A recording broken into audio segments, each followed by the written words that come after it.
Hi everyone, I'm a psychiatrist and I make mental health education videos.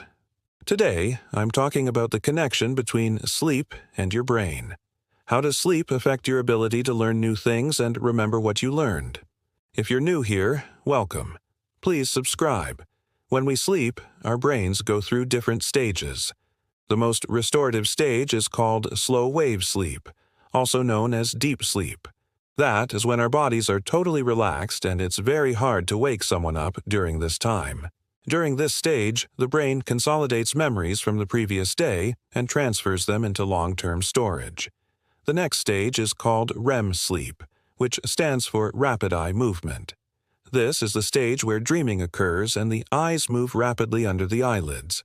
In this stage, there's a lot of brain activity. It almost looks like you're awake when you look at the brain waves. Brain activity during REM sleep is associated with learning new skills, processing emotions, and strengthening connections between neurons. So both slow-wave sleep and REM sleep are important for learning and memory. What happens if you don't get enough sleep or if you keep waking up during the night? Let's say you have insomnia and you can only sleep for 3 hours each night. You may be able to compensate for the first few days, but after a week, your brain will start to show signs of being sleep-deprived. You'll have trouble concentrating and thinking clearly. Your memory will become very poor. You won't be able to pay attention because your mind will be fuzzy. Simple tasks will require a lot of effort.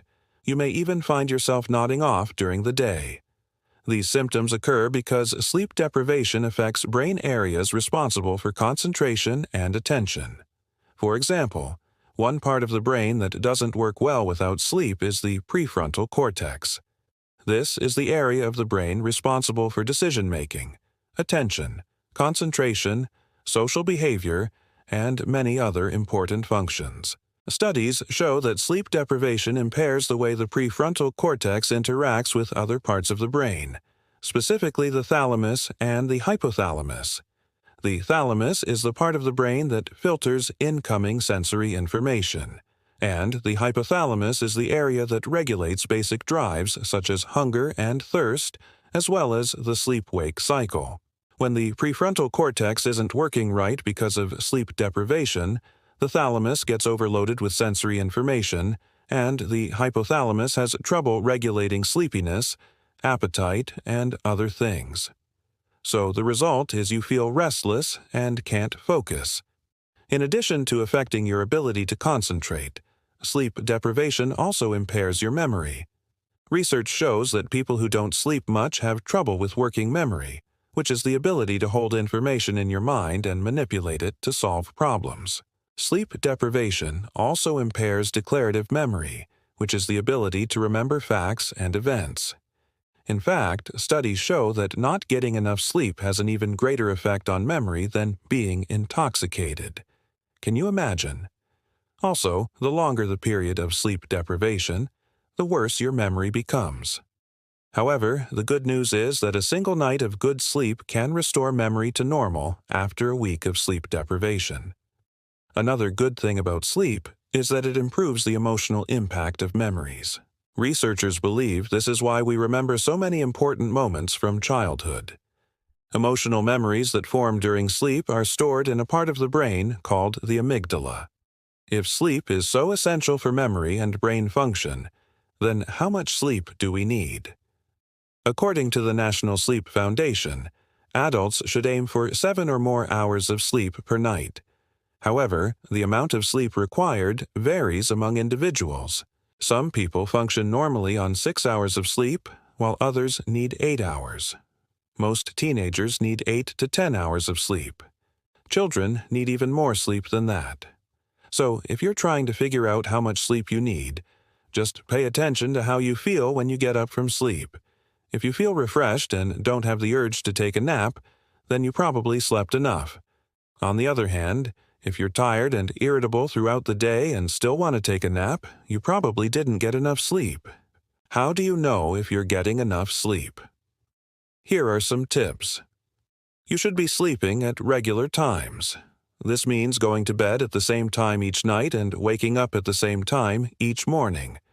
Even on weekends, it's important to maintain the consistency of your sleep schedule because it helps regulate your body's internal clock. Another tip is to avoid napping during the day. Napping may be tempting, especially if you didn't get enough sleep the night before, but daytime naps can interfere with nighttime sleep. So it's best to avoid them. Make sure your bedroom is conducive to sleep. That means it's dark, quiet, and cool. Noise and light can disrupt sleep, so you may need earplugs or an eye mask. Speaking of light, another thing that can disrupt sleep is the blue light emitted from cell phones, computers, and LED lights. This blue light tricks your brain into thinking it's still daytime, which makes it harder to fall asleep. So, it's best to turn off all devices that emit blue light at least 1 hour before bedtime. Some people also find that reading helps them fall asleep, but you want to read something boring so you don't get too excited. Another thing that can affect sleep is caffeine. Caffeine has a half-life of 5 to 7 hours, which means that half of the amount consumed remains in the body after 5 to 7 hours. So, if you drink a cup of coffee in the afternoon, there will still be caffeine in your system, keeping you up by the time you want to go to bed. Alcohol can also affect sleep. Although alcohol makes it easier to fall asleep, it disrupts sleep later in the night, causing you to wake up more frequently. Also, if you have restless leg syndrome, you may want to avoid alcohol before bed because it can worsen this condition. Another tip is to exercise regularly. Exercising regularly can promote better sleep, but you don't want to exercise too close to bedtime. You can also try relaxation techniques such as deep breathing exercises or meditation before bed. So, those are my tips for getting better sleep. Now, let's talk about devices and apps that track sleep. I recently got the Fitbit Luxe and I love it. It's so small and comfortable that I forget I'm wearing it. It tracks my sleep every night and gives me detailed reports about my sleep. For example, it tells me what percentage of time I spent in each sleep stage. I've noticed that my Fitbit data matches what I subjectively experience when I wear my Fitbit. For example, if I drank alcohol the night before, I woke up more frequently as indicated by my Fitbit. I also tend to get less deep sleep and more REM sleep when I drink alcohol before bed, which explains why I often wake up feeling unrefreshed when I drink alcohol the night before. My Fitbit also tracks my menstrual cycle, which is another thing that can affect sleep. There are other devices that track sleep. Some people prefer a device that goes around the wrist, while others prefer a device that tracks sleep while you lie on your side. Each person is different, so you have to experiment to find what works for you. There are also apps that can help improve sleep. The Sleep as Android app uses sound to determine sleep stages, and it wakes you up gently when you're in a lighter stage of sleep. This helps prevent you from feeling groggy in the morning. Another app called Headspace has guided meditations that can help you relax before bedtime.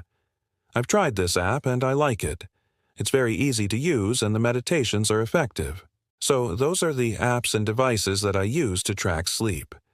I think it's helpful to track sleep because it makes you more aware of how your lifestyle affects sleep. When you know how certain habits affect your sleep, you can make changes to improve your sleep. So that brings me to the end of this video. If you found it helpful, please give it a thumbs up and share it with others. The references and studies used are listed in the description below. Thanks for watching. See you next time.